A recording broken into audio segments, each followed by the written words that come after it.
由于近来美国军事经济力挺乌克兰，影响军工业产能，拜登政府任内首单对台军售 M109A6自行火炮案，近日由美国国务院通知台当局喊停。拜登政府去年8月通过美国国防安全合作局宣布，出售台湾包括新型 M109A6自行火炮等军备共7.5亿美元，原计划在2023年到2025年间分批向台湾方面交付。但受俄乌冲突影响，美无法对台供应这批新型155毫米自行火炮。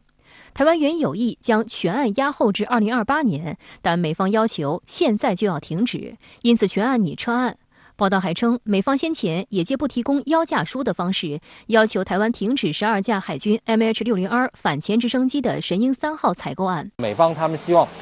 所谓的不对称战斗呢，就是透过一些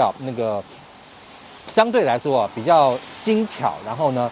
但是毁伤力大，然后但是呢，它可能是包含类似像暗制的这种反舰飞弹啦，或者说是类似像无人机啦这一类的这样一个军事装备的建设，来强化台湾就是在作战上的这样一个持续性。所以呢，它也借由这样一次的等于说把这个军购这个取消的这样一个方式，等于说借由这样的方式让台湾必须要调整对美国军售的品项。针对 M109A6自行火炮案喊停的消息，台防务部门周一证实，他们被美国告知自行火炮军售案因产线排挤，最快在2026年后才可以交运。但美国提供包含海马斯多管火箭系统在内的其他更精准和远程替代方案选项。台防务部门正对上述提议进行评估，考虑到台澎防卫作战精准打击火力需求，他们将先完成替代方案研议工作，之后交给立法机构进行审议，最后进入执行阶段。台湾联合新闻网称，美国撤销对台军售案，台面上的理由是俄乌战事对美国军工产能的影响。但此前有消息称，拜登政府对台军售态度发生转变。深圳卫视记者注意到，台媒上个月曾曝光，台当局自2019年来向美国军购总额近170亿美元，但由于疫情引发的供应链、人员短缺和交付延迟等问题，美国目前尚未交付的对台军售项目累计已达142亿美元，其中包括爱国者飞弹系列零部件、毒刺导弹、MK48AT 重型鱼雷等等。上月在2023财政年度预算请求听证会上，多名美议员关切对台军售项目延期交货的问题。美国务卿布林肯承诺，他会确保美方简化、缩短交付过程，让台湾能取得自卫所需武器。但他也呼吁，台湾应强化不对称作战能力。而相较之下，美国厚此薄彼地急于强化乌克兰作战能力。美国国会众议院上周四以压倒性投票通过了对乌军事援助租借法案，以更快地向乌克兰提供军事援助。以台湾军方来讲，这种被美方就是突然宣布不出售这个事情，当然最近已经连续发生了2起。第一个是当时美方希望能够美方以前一直希望台湾能够购买这个反潜直升机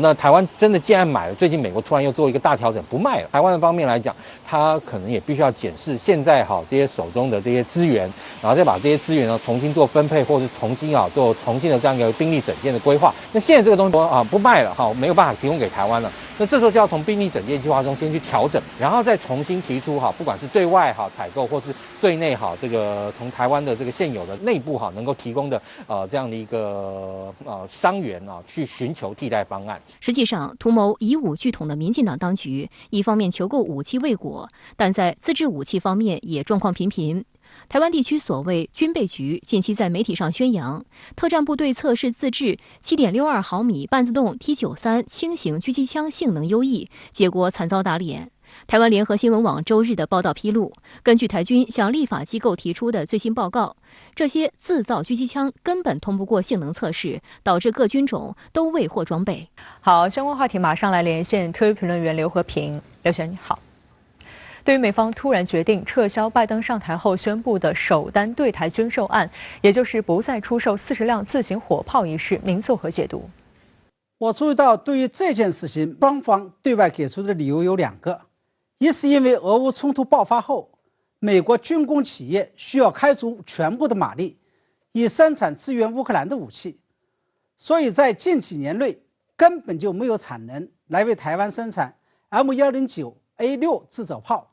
二是这批 M109A6 自走炮并不是属于台湾急需的不对称武器，因此需要以其他的符合不对称原则的武器来加以替代。我认为这两个都是可以说得过去的理由，尤其是第二个理由更是如此。M109A6 制造炮虽然在常规的炮兵武器中的确是非常具有杀伤力的，不仅最大射程非常远，1分钟之内可以连发8发炮弹，而且由于安装了精准导引设备，打得非常的准。但是它毕竟是属于平原与陆地上用于阵地作战的武器，却并不太适合于隔着台湾海峡的台海战场，也不太适合于台湾多山的地形。M109A6 制造炮打得再远，也打不过台湾海峡，够不着大陆。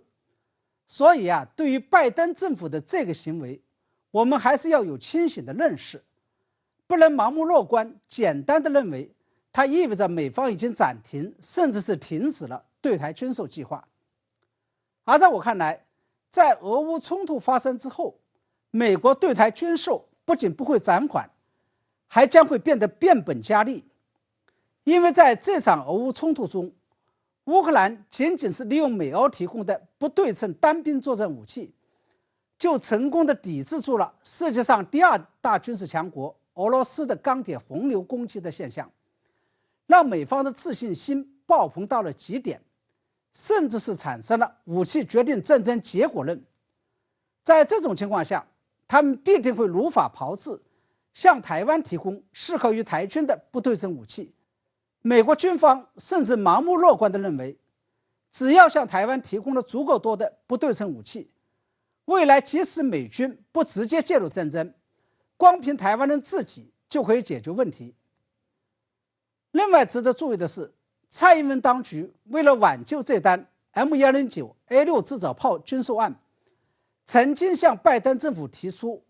把这单军售案押后到2028年再来完成。